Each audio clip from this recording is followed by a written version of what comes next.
Vaše ime je? Stefan. Stefane, kako vam se dogodilo to da ostanete bez šake i pola vilice, da kažemo? Pa prilikom rada na poslu, na separaciji tu gde radimo, gde pesak se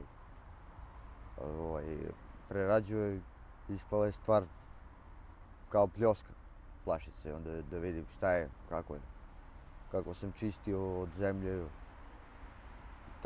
tu gde nima poklopac. I ja kako sam čistio od zemlje, bukvalno mi propala žica u tu flašicu, u pljosku. I samo je zasmrdelo na kiselinu neku, na nešto, samo na barutni. I onda je krenuo da je bacim. Kako sam bio u raskoraku, levu šaku mi je bilo i tako mi je eksplodiralo.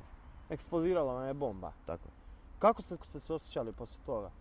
Pa, jednostavno sam se pomirio s tim odmah, znači svestan sam, nemam šaku, ostao bez šake. Imam, eto kao sad, proteza ima i to tako. Kako ste se osjećali kada ste saznali da možete da ostvarite pravo na pomagalo i da dobijete protezu? Super.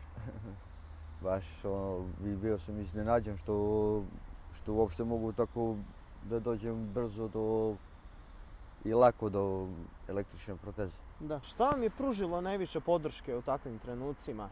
Vera u sebe, znači nisam odustajao od... Kako ste saznali za Mio električnu protezu? Preko Instagrama sam vidio vas. Kaldic, da. Da, i onda sam rekao ajde da se kontaktiram i eto, uspio. Da li obavljate sve funkcije sa tom protezom? Da, naravno. Da li ste zadovoljni? Jesam. Da li ima nešto što sad možete da radite sa protezom, a kada ste izgubili šaku niste mogli? Pa, mogu sad sve ponovo isto da radim kao što sam i nekad radio.